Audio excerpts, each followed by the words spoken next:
Bonjour à tous, bienvenue dans cette nouvelle vidéo. Aujourd'hui, on va refaire des critiques de OVAOU, des films de Dragon Ball, Z, GT, etc.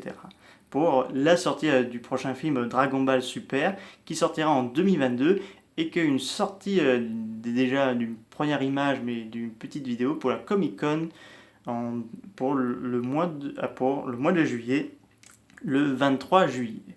Donc on va parler l'aventure mystique que j'ai beaucoup appréciée, mais surtout m'a laissé perplexe en matière des personnages, enfin comment ils étaient utilisés. Donc là, on va commencer à faire une synopsis de l'histoire. Donc là, on va suivre Sangoku et Krillin qui vont participer à un tournoi d'arts martiaux que Tortue Géniale les a inscrits et tout ça.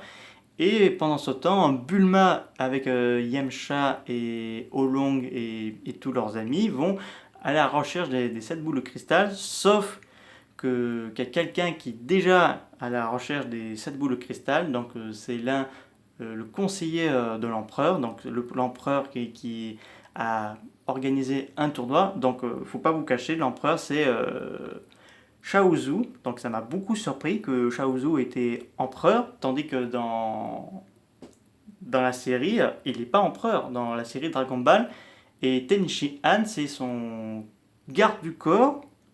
Et enfin, normalement, dans la série du bal, ils sont très amis. Bon, là aussi, ils sont très amis.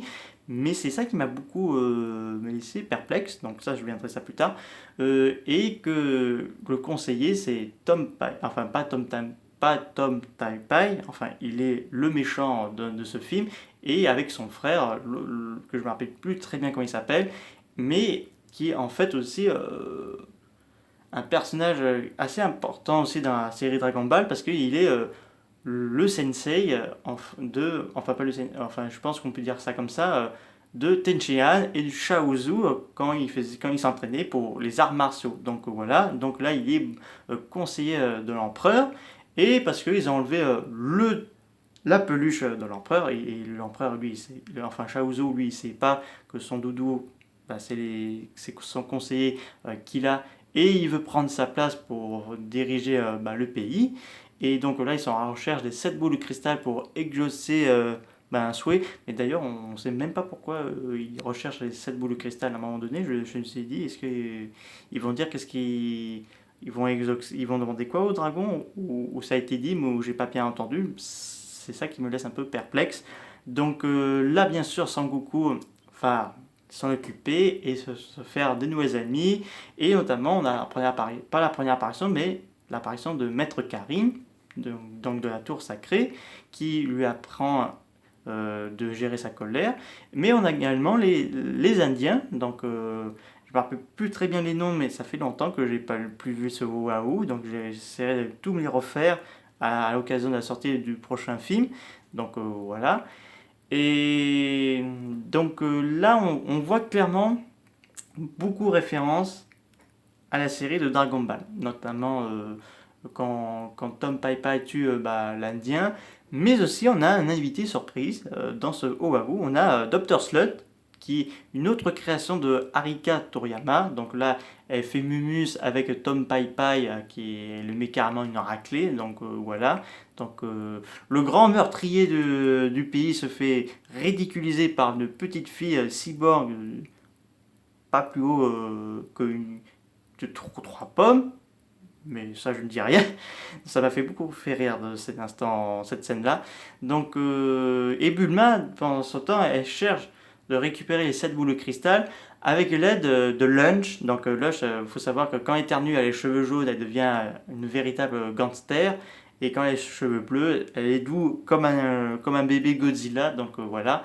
Et donc, qu'est-ce que je pourrais dire de ce film? C'est un film que j'aime bien, mais qui me laisse beaucoup perplexe parce que comment ça a été utilisé certains personnages, surtout Shaozu et Tenchi Han, parce que parce qu'on les a vus d'être des futurs grands combattants des arts martiaux, et là ils sont dans un château, donc Shaozu est l'empereur et Tenchi Han un garde du corps. Ça m'a beaucoup